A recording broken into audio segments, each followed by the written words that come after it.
Novel مالا episode 1 بس ایک کار کریش، کسی مرض کی تشخیص، ایک غیر متوقع فون کال، کوئی نیا دریافت شدہ عشق یا ایک ٹوٹا ہوا دل، بس اتنی سی دیر لگتی ہے ہمیں ایک بالکل مختلف انسان بننے میں۔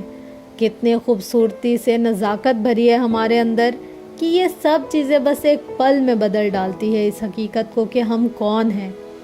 تاریخ تھی 5 اپریل، شہر تھا اسلام آباد اور وقت تھا صبح 8 بجے کا۔ ہماری کہانی ایک غیر متوقع فون کال سے شروع ہوتی ہے جو اس صبح کیف جمال کو موصول ہوئی تھی۔ کیف ان دنوں ہر بے روزگار انٹرپرینور کی طرح دن چڑھے تک سویا کرتا تھا اور دوپہر سے فجر تک کام کی تلاش میں لیپ ٹاپ کے سامنے بیٹھا کرتا تھا۔ اس وقت بھی وہ گہری نیند میں تھا جب گھنٹی بجی۔ اس نے سوئے ہوئے دماغ کے ساتھ فون کان سے لگایا۔ نمبر غیر شناسا سا تھا اور آواز خشک، کچھ ادھیڑ عمر مرد تھا جو اسے بتا رہا تھا کہ اس کا باس جو حال ہی میں برطانیہ سے آیا ہے اس سے ملنا چاہتا ہے۔ اس کے پاس کیف کے لیے ایک جاب آفر ہے۔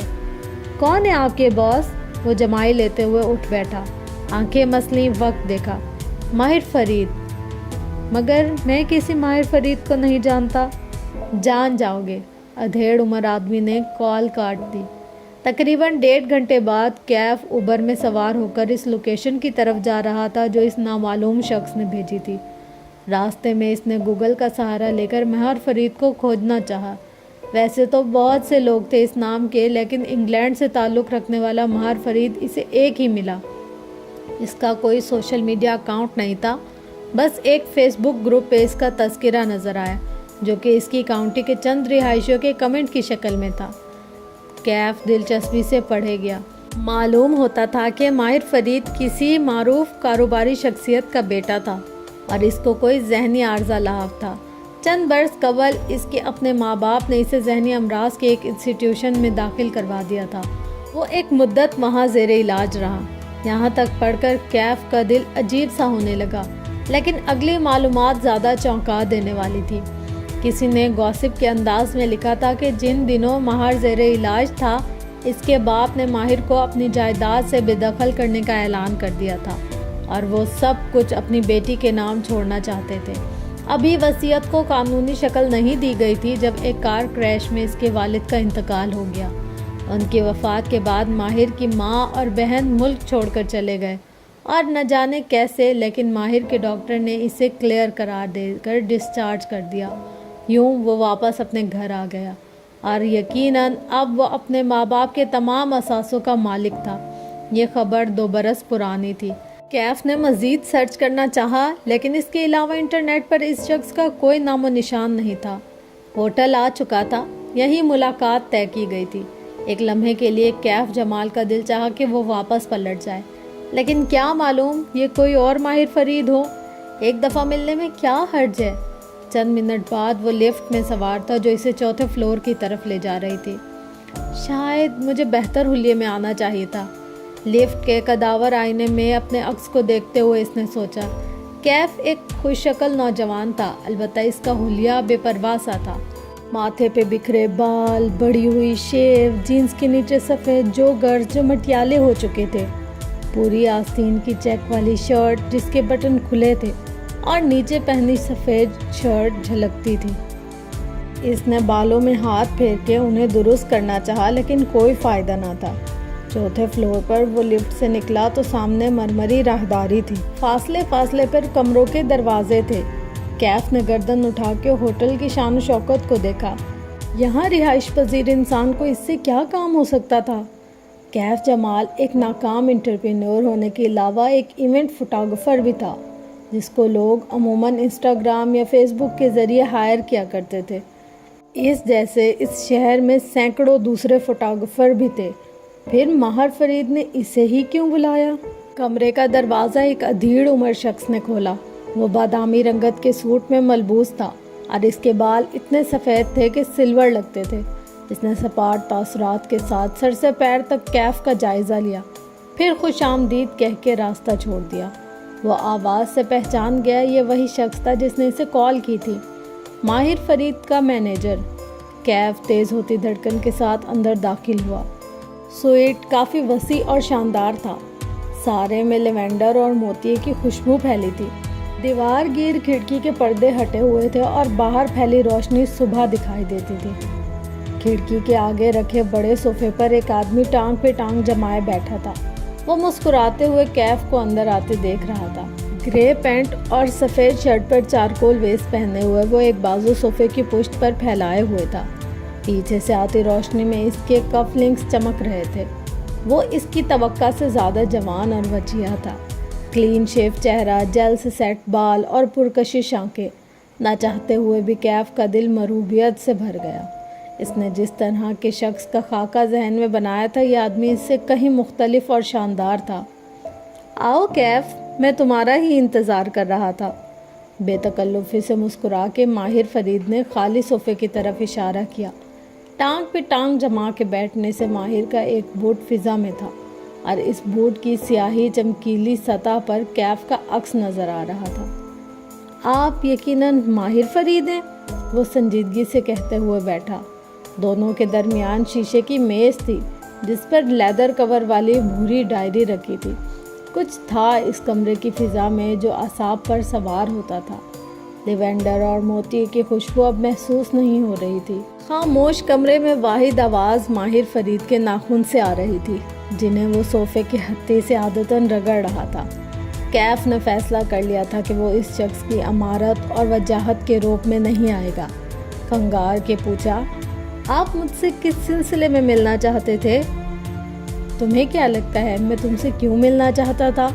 وہ اس کی آنکھوں میں جھانک کے پوچھنے لگا۔ میں ایک فوٹوگرافر ہوں اور لوگ مجھے فوٹوگرافی کے لیے بلاتے ہیں، اس نے سادگی سے جواب دیا۔ ماہر نے صوفے کی پشت سے بازو ہٹایا اور دونوں ہاتھ باہم پھنسا لیے۔ نظریں ہنزو اس کی آنکھوں پہ جمی تھی۔ صرف فوٹوگرافر؟ اس نے دائیں سے بائیں گردن ہلائی۔ تم ایک انٹرپرینیور بھی ہو، ناکام انٹرپرینیور۔ تم نے اپنا بزنس شروع کیا تھا، بلکہ ایک نہیں تم نے بہت سے کام شروع کر کے چھوڑے ہیں، بہت سی نوکریاں بھی کی ہیں۔ کیف نے چونک کر اسے دیکھا، پھر مینیجر کو۔ یہ بات غیر متوقع تھی۔ اس کے ابرو کھڑے ہوئے۔ آپ میرے بارے میں اتنا کیسے جانتے ہیں؟ زیادہ نہیں جانتا۔ ماہر پیچھے کو ہوا اور کندھے بے پرواہی سے اچکائے۔ ناخن پھر سے صوفے کی ہتھی سے رگڑنے لگا۔ بس اتنا معلوم ہے کہ تمہارا آخری کاروبار نہ صرف ناکام ہوا ہے بلکہ اس نے تمہیں بہت سے قرضوں میں ڈبویا ہے۔ اب حال یہ ہے تمہارا کیف کہ جن لوگوں کے پیسے تم نے ڈبوئے تھے وہ تمہاری جان کو آئے ہوئے ہیں۔ ان میں سے ایک تمہاری بہن کا شوہر بھی ہے۔ تمہاری فیملی لائف اس بات سے کتنی متاثر ہو رہی ہوگی میں سمجھ سکتا ہوں۔ کیف کے ماتھے پہ شکن پڑی، جسم کے سارے اعصاب تن سے گئے۔ آپ لوگ مجھ سے کیا چاہتے ہیں؟ اس نے باری باری ان دونوں کو دیکھا۔ میں تمہاری مدد کرنا چاہتا ہوں۔ ماہر فرید اس کی آنکھوں میں جھانک کے مسکرایا۔ اسے انٹرنیٹ پر پڑھی باتیں یاد آئیں۔ کیا یہ کسی سائیکوپیتھ کی آنکھیں تھی؟ کیسے؟ وہ پوچھنا چاہتا تھا کیوں، لیکن منہ سے کیسے پھسل گیا۔ کیا وہ مدد کے لیے اتنا بے تاب تھا؟ میرے پاس تمہارے لیے ایک جاب ہے۔ کیف کے اندر کسی نے سرگوشی کی۔ ابھی بھی وقت ہے، یہاں سے بھاگ جاؤ کیف، ورنہ تم کسی مصیبت میں پھنس جاؤ گے۔ لیکن وہ نہیں بھاگ سکا۔ مجبوریوں نے اس کے قدم زنجیر کر رکھے تھے۔ اسے اس پراسرار شخص کی آفر سننی تھی۔ اگر تم چند ماہ تک میرے لیے کام کرو تو میں تمہارے سارے قرضے بھی اتار دوں گا، اور اگر تم دوبارہ کاروبار کرنا چاہو تو اس کو سیٹ کرنے میں تمہاری مدد بھی کروں گا۔ یہ میرے لیے کچھ مشکل نہیں ہے، اتنا تو تم میرے بارے میں جان چکے ہو۔ اس کے لہجے کی ہمدردی بھی کیف کو مصنوعی لگی۔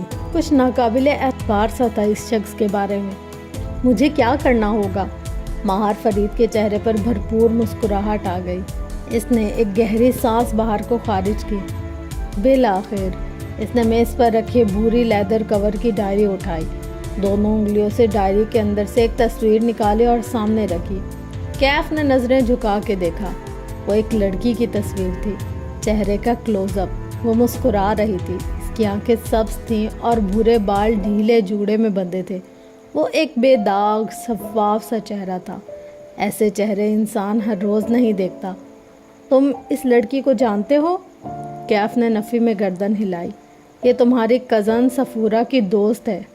اوکے۔ کیف نے الجھ کے اسے دیکھا۔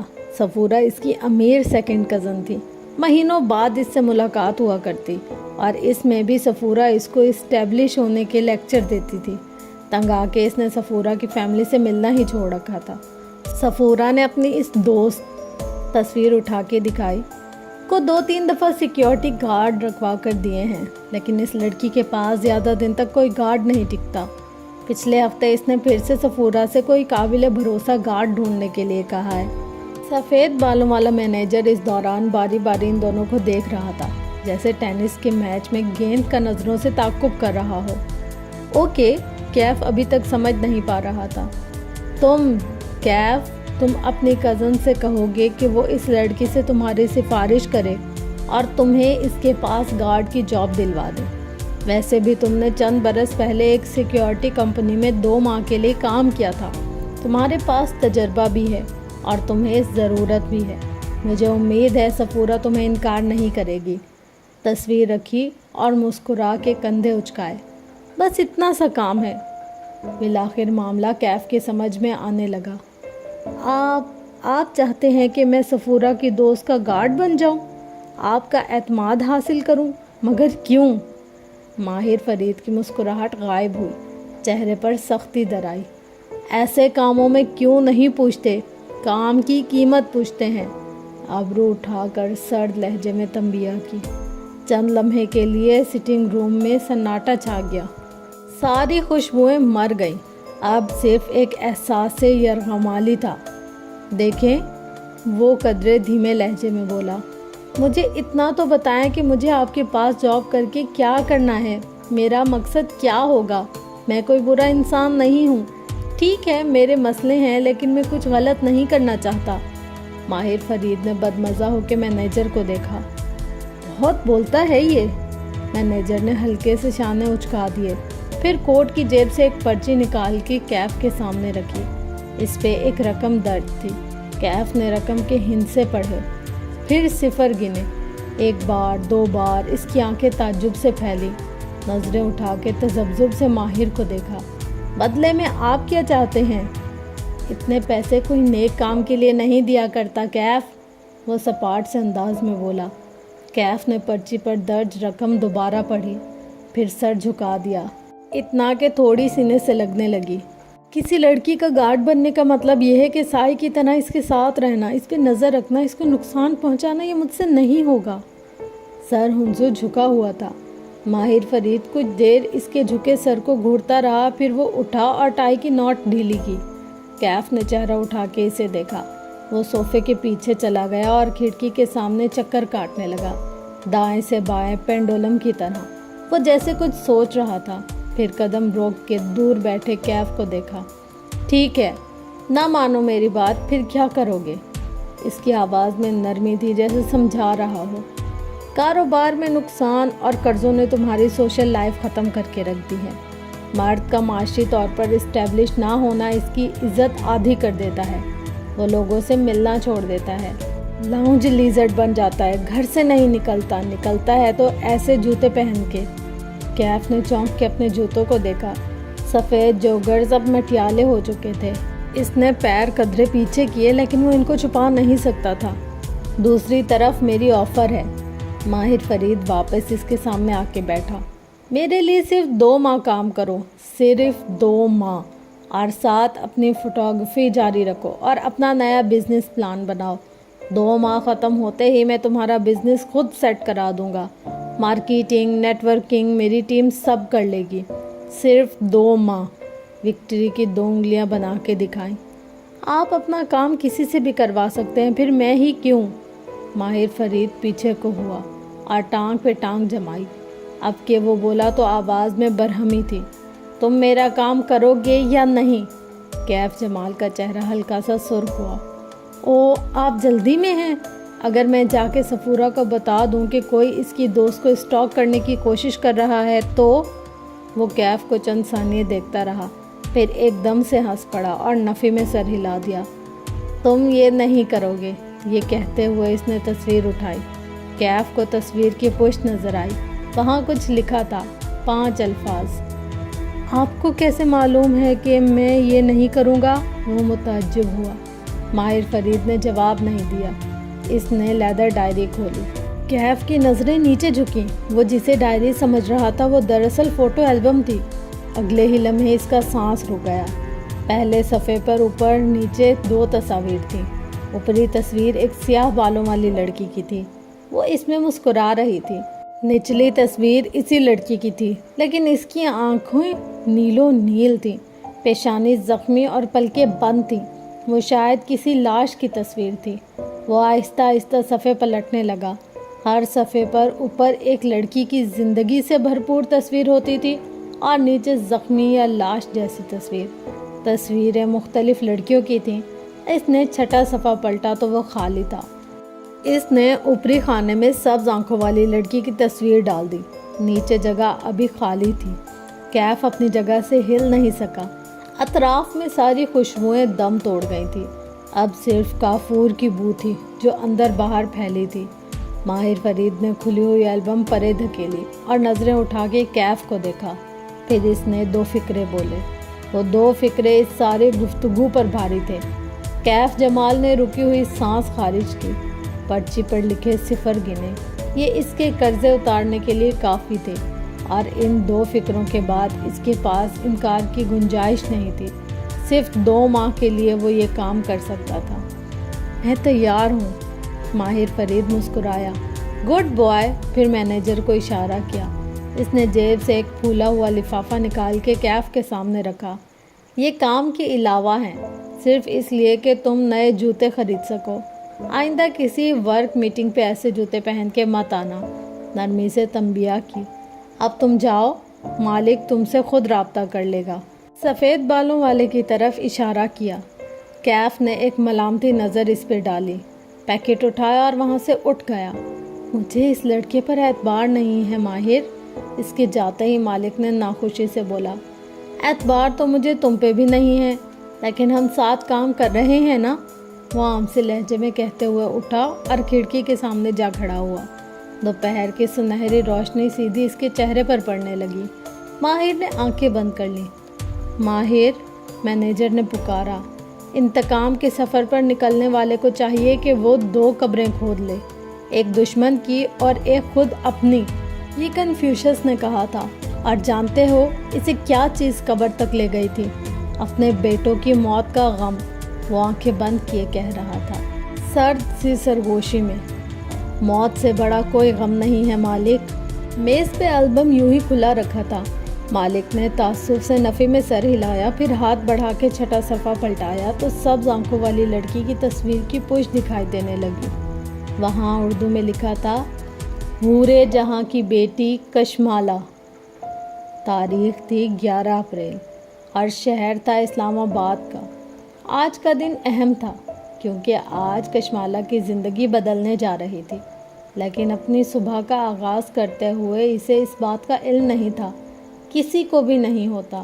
وہ بیڈ روم میں آئینے کے سامنے کھڑی کانوں میں ٹاپس پہن رہی تھی جب موبائل کی مخصوص ٹون بجی۔ وہ مسکرا دی۔ یقیناً ماں کا فیملی گروپ پہ میسج آیا ہوگا، وہ بھی گڈ مارننگ کا۔ ماں ایک ہی میسج اپنے 3 بچوں کو فیملی گروپ اور پرسنل چیٹ پہ الگ الگ بھیجتی تھی۔ اس نے ٹاپس پہن کے موبائل اٹھایا اور میسج کھولا۔ ماں نے گڈ مارننگ کے ساتھ پوچھا تھا کہ کیا وہ ویکینڈ پر عزا کی شادی کے لیے لاہور آئے گی۔ کل بتاؤں گی ماں، اس نے مبہم سے جواب بھیج دیا۔ یہاں ریسٹورنٹ میں اتنے کام پڑے تھے، وہ کیسے جائے گی لاہور؟ وہ کل معذرت کر لے گی۔ اپنی تیاری مکمل کر کے اس نے سر سے پیر تک آئینے میں اپنا جائزہ لیا۔ اس نے نیوی بلو لمبی قمیض کے ساتھ ہم رنگ دوپٹہ کندھے پر ڈال رکھا تھا۔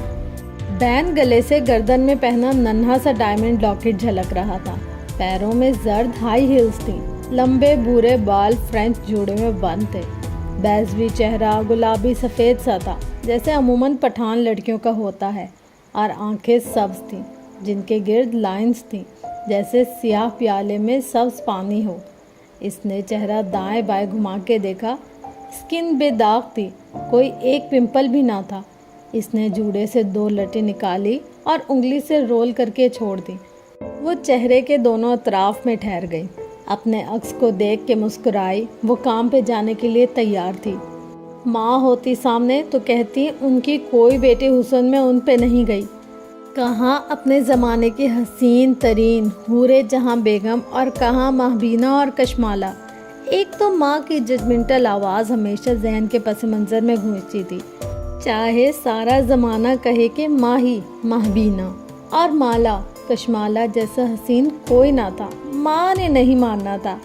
وہ ماں کو یاد کر کے زیر لب مسکراتی ہوئی کھڑکی تک آئی۔ کھڑکی میں 3 ننھے گملے رکھے تھے، ان میں اسٹیپیلیا، بیگونیا اور ہیورتھیا اگے تھے۔ کشمالہ نے چہرہ ان کی سطح تک جھکا کے دیکھا۔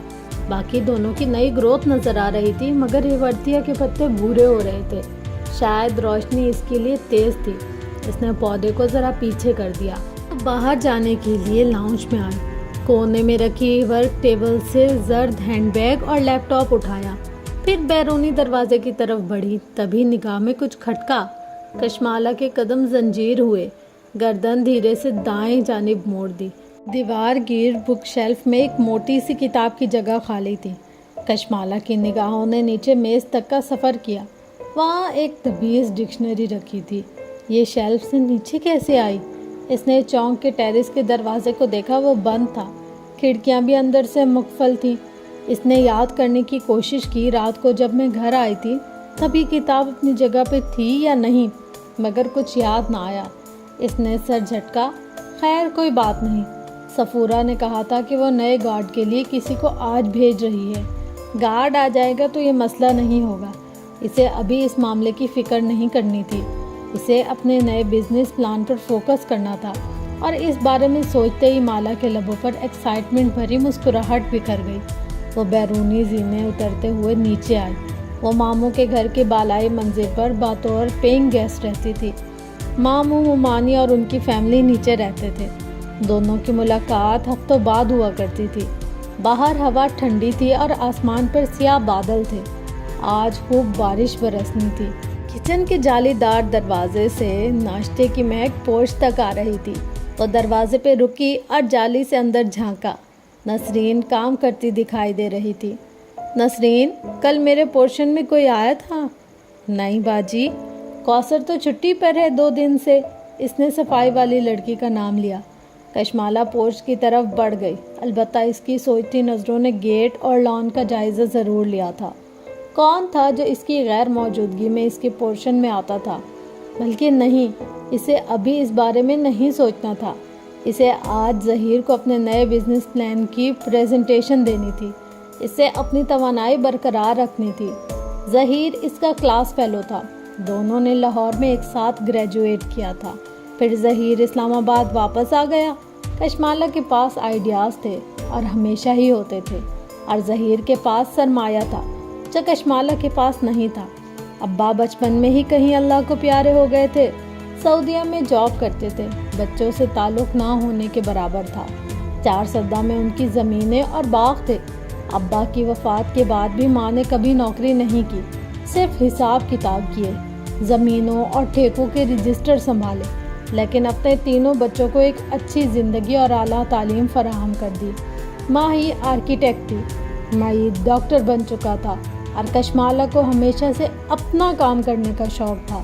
لیکن 5 سال پہلے جب اس نے اپنا کام شروع کرنے کا سوچا تو اس کے پاس سرمایہ نہیں تھا۔ ان دنوں ماں کو بھی مہبینہ ماہی کی شادی کرنی تھی۔ گو کہ ماہی اس سے چھوٹی تھی، لیکن اس کی عباد سے منگنی برسوں سے طے تھی۔ عباد ان کی سگی خالہ کا بیٹا تھا۔ کشمالہ ان حالات میں ماں پہ بوجھ نہیں ڈال سکتی تھی، سو اس کو ظہیر کی انویسٹمنٹ کی ضرورت تھی۔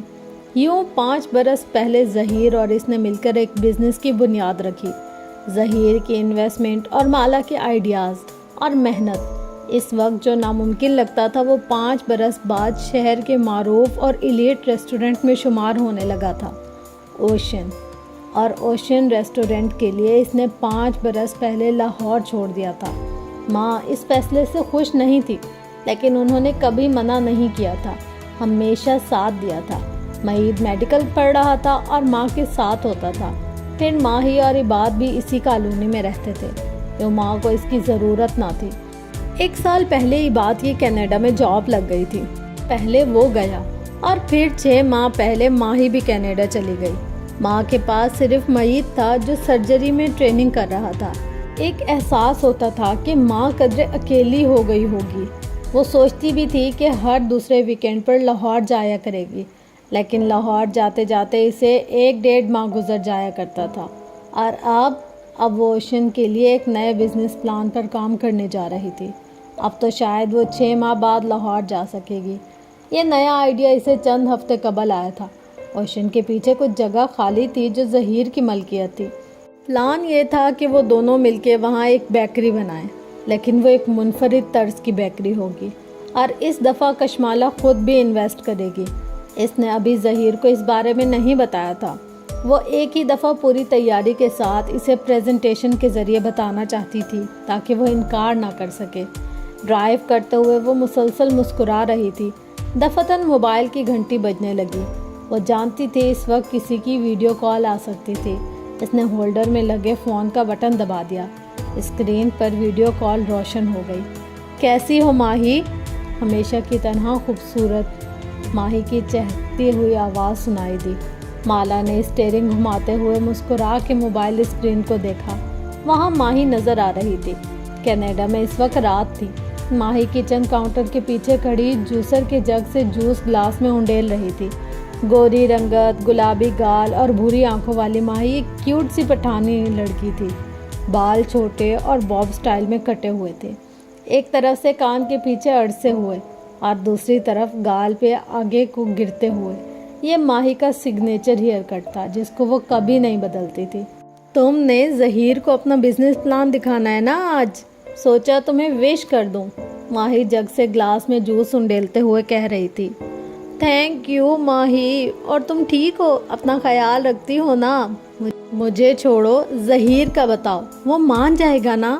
ماہی کچن سٹول پر بیٹھی کوہنیاں کاؤنٹر پر رکھی اور جوس کا گلاس کوہنیوں کے درمیان رکھا، پھر اسٹرا ہونٹوں کے بیچ میں ڈال کر گھونٹ بھرا۔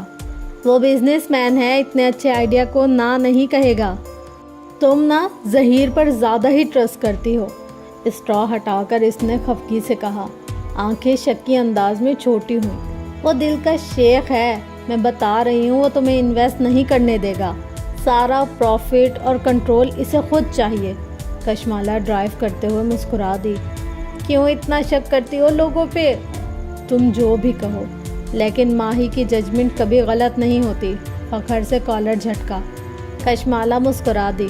ماہی ایسی ہی تھی، ماں کے مطابق ان کی سب سے زیادہ سمجھدار اولاد، اور مالا کے مطابق سب سے زیادہ شک کرنے والی۔ وہ خود اس کے برعکس تھی، سب پہ بھروسہ کرنے والی، لوگوں کو چانس دینے والی۔ اس لیے اسے امید تھی ظہیر مان جائے گا۔ مالا، ماہی کہتے کہتے رکی۔ کشمالہ اپنی بہن کو اتنے اچھے سے جانتی تھی کہ اسے معلوم تھا وہ اب کیا بات کرنے جا رہی تھی۔ پھر تو کچھ نہیں ہوا نا؟ نہیں، اب میں چلتی ہوں، اوشین آ گیا ہے۔ اس نے کتاب کی اپنی جگہ پر نہ ہونے والی بات گول کر دی۔ کم از کم اس وقت وہ ماہی کا لیکچر نہیں سن سکتی تھی۔ اوشین نامی ریسٹورنٹ نیلے اور سفید رنگ میں استوار کیا گیا تھا۔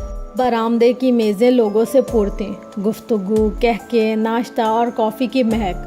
اندر کا ہال بھی تقریباً بھرا ہوا تھا، ہر روز کی طرح۔ اس کے آتے ہی ادھر ادھر جاتے عملے نے اسے جہاں دیکھا وہیں رک کے سلام کیا۔ بارش آنے والی ہے، مزید مہمانوں کو لان میں مت بٹھائیں۔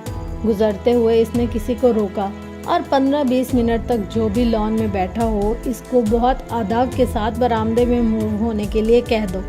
پھر ایک ویٹر کو روکا، 2 انگلیوں سے قریب آنے کی ہدایت دی۔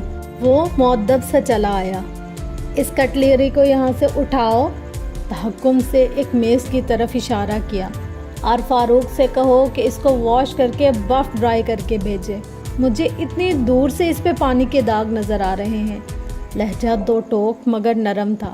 کہہ کے وہ رکی نہیں، ہائی ہیل سے چلتی ہوئی سیڑھیوں کی طرف بڑھ گئی۔ اوپر آ کے پہلے ظہیر کے آفس میں جھانکا، وہ وہاں نہیں تھا۔ وہ دیر سے آتا تھا اور جلدی چلا جاتا تھا۔ خیر ہے، وہ اس کا انتظار کر لے گی۔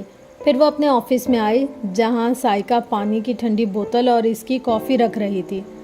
تھینکس سائکا، وہ مسکرا کے اپنی سیٹ کی طرف آئی۔ اس کا آفس چھوٹا سا تھا، آفس ٹیبل پر کھڑکی سے سیدھی دھوپ پڑتی تھی۔ وہاں کیکٹس کا ننھا سا سفید گملہ رکھا تھا۔ ہیلو شیلڈن، اس نے مسکرا کے گملے کی مٹی تک چہرہ جھکا کے اسے دیکھا. سیدھا لمبا سا کیکٹس جس کا نام اس نے شیلڈن رکھا تھا وہ اسے گزشتہ روز کے مقابلے میں بڑا لگا تھا. میم، سائیکا نے جاتے جاتے کہا، کوئی کیف جمال آپ سے ملنے آیا ہے، بھیجوں؟ ہاں، اسے بھیجو. وہ اپنی پاور سیٹ پر بیٹھی اور کمر پیچھے ٹکائی. ایک سکون سا وجود میں بھر گیا. اس کا یہ آرام دہ آفس. گردن موڑ کی کھڑکی کو دیکھا جو ٹیبل کے ساتھ بائیں طرف تھی. کھڑکی سے نیچے نظر آتا ریسٹورنٹ کا لان، پھول پودے، کونے میں لگے گھنے درخت. اوشین اس کی وہ جنت تھا جسے اس نے اپنے ہاتھوں سے بنایا تھا اور اب وہ اس کو مزید پھیلانے جا رہی تھی.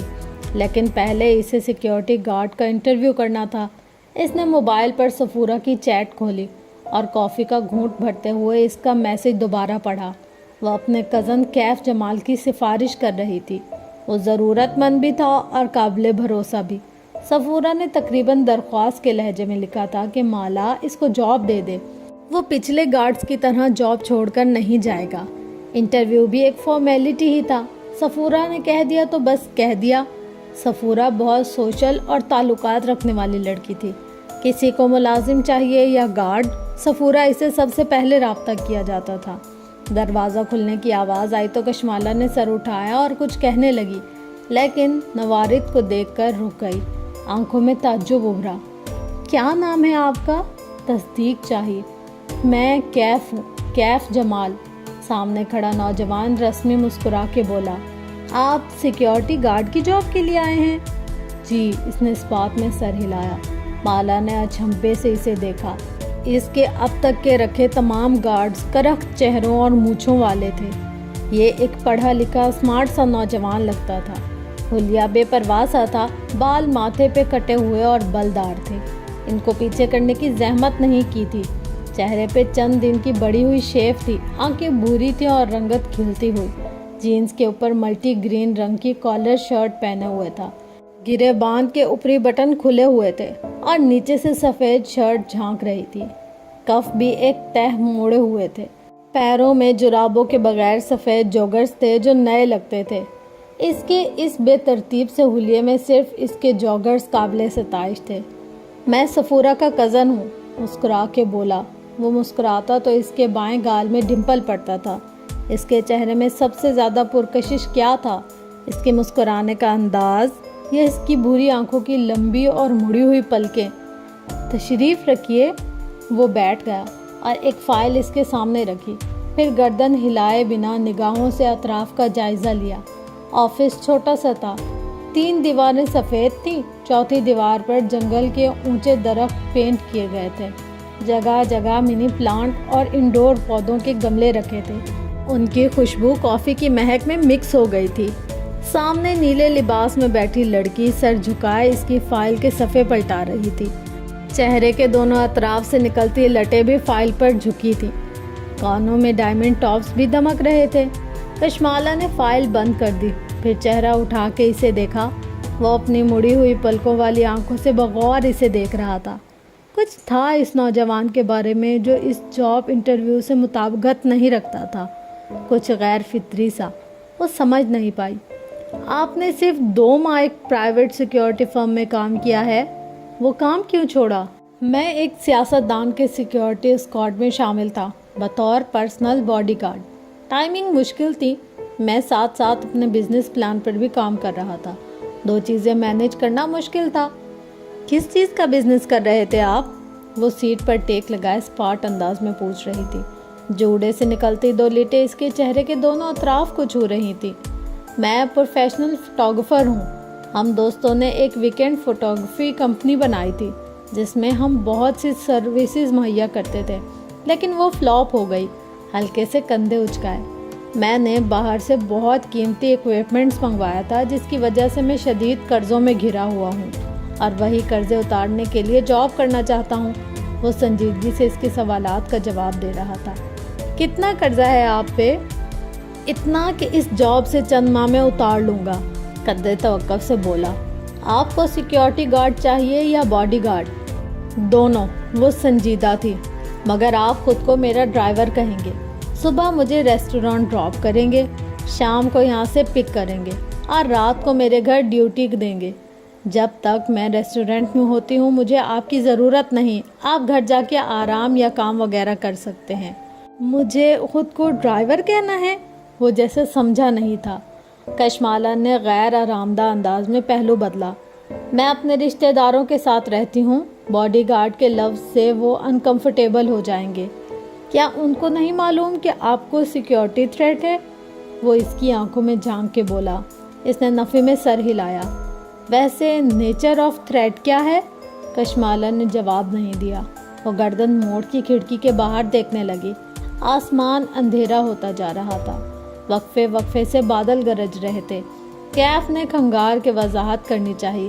نیچر آف تھریٹ یعنی؟ مجھے معلوم ہے نیچر آف تھریٹ کیا ہوتا ہے، مگر میں ابھی اس بارے میں بتانا ضروری نہیں سمجھتی۔ حفاظت کرنے کے لیے یہ ضروری ہے کہ مجھے خطرے کی نوعیت کا علم ہو، اور اگر علم نہ ہو تو؟ اس نے سبز آنکھیں گھما کے کیف کو دیکھا۔ کیف نے گہری سانس لے کر ہلکے سے کندھے اچکائے۔ میں تب بھی آپ کی حفاظت کروں گا۔ میں نے سفورہ سے وعدہ کیا ہے، میں اپنی جاب میں بہت اچھا ہوں، آپ بے فکر رہیں۔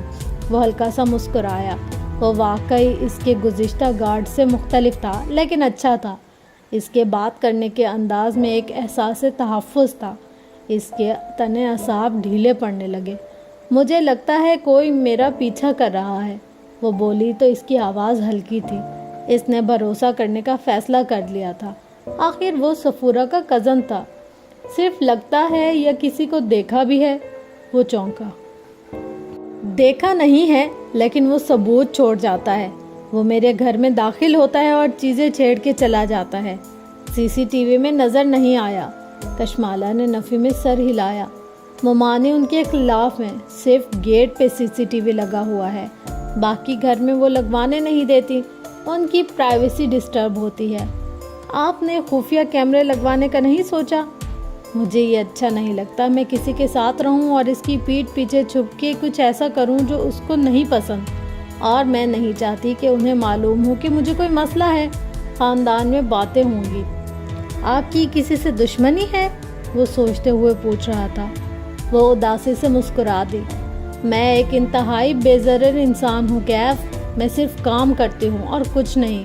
کسی کو مجھ سے کیا مسئلہ ہو سکتا ہے؟ وہ خاموشی سے اسے دیکھے گیا۔ ذہن کے پردے پر وہ فوٹو البم آ گیا اور چھٹے صفحے پر رکھی تصویر۔ آپ کو خود کیا لگتا ہے؟ کوئی آپ کے پیچھے کیوں پڑا ہوا ہے؟ کشمالہ نے کندھے اچکائے۔ شاید مجھے مارنے کے لیے، لیکن ابھی تک مارا نہیں۔ وہ اس کی بات پر چونکی۔ ہوں۔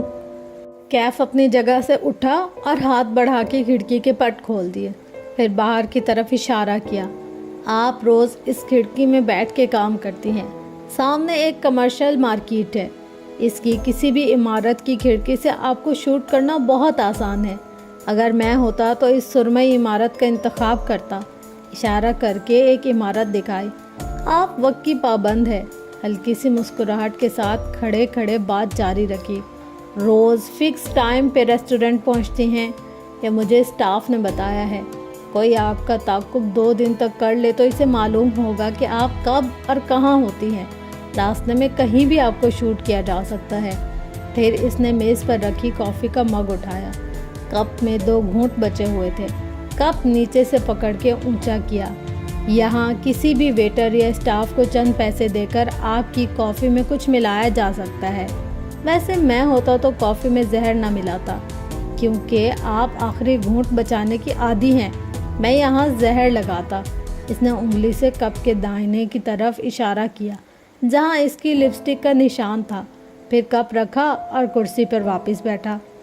آپ کو مارنا بہت آسان ہے، میرا نہیں خیال وہ آپ کو مارنا چاہتا ہے۔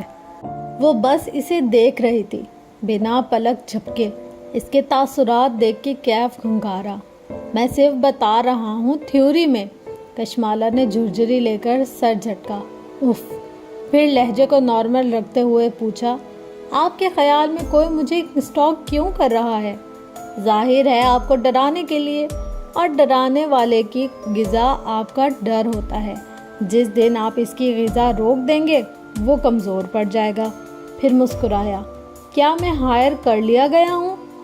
ہائر ہونے کا فیصلہ آپ خود کریں گے۔ میرے پاس گارڈ زیادہ دیر نہیں رہتے، اس لیے میں ہر آنے والے کو رکھ لیتی ہوں۔ کچھ دن بعد یا آپ جاب چھوڑ جائیں گے یا موجود رہیں گے۔ وہ اس کی آنکھوں میں دیکھ کے ٹھہر ٹھہر کے کہہ رہی تھی۔ لیکن ایک بات یاد رکھیں، میں کسی کو کام میں کوتاہی کی وجہ سے کبھی فائر نہیں کرتی۔ میں لوگوں کو چانس دیتی ہوں، کام سکھاتی ہوں، لیکن اگر وہ مجھ سے جھوٹ بولیں، میری پیٹھ پیچھے مجھ سے چھپا کے کچھ کریں یا کسی بھی طرح مجھے دھوکہ دے تو میں ان کو اپنے کام اور زندگی سے بالکل الگ کر دیتی ہوں۔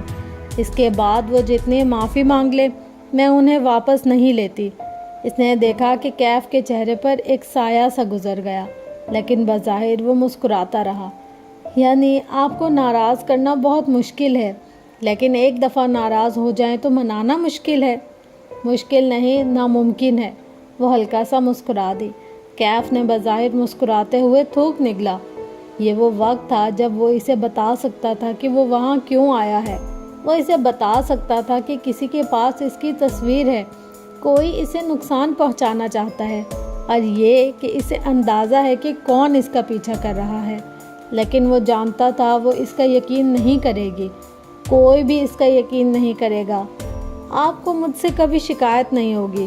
پھر جیسے یاد آیا، آپ کے گارڈز بار بار جاب کیوں چھوڑ جاتے ہیں؟ آپ جان جائیں گے۔ وہ لیپ ٹاپ اٹھاتے ہوئے کھڑی ہوئی۔ اسے ظہیر سے ملنا تھا۔ وہ دونوں ساتھ ساتھ آفس سے باہر نکلے۔ وہ آگے بڑھ گئی اور وہ وہیں رک کے موبائل کے بٹن دبانے لگا۔ وائٹ ہیئر نام کی ایک چیٹ نکالی۔ اس نے مجھے ہائر کر لیا ہے۔ یہ تو بہت آسان تھا۔ اس کی انگلیاں ٹائپ کر رہی تھی۔ ظہیر کا آفس ٹیرس کی دوسری جانب تھا۔ درمیان میں چند کرسیاں میز رکھی تھیں۔ وہ وہیں بیٹھ گئی اور صفورہ کو کال ملائی۔ میں نے تمہارے کزن کو ہائر کر لیا ہے۔ گردن اٹھا کے آسمان کو دیکھا۔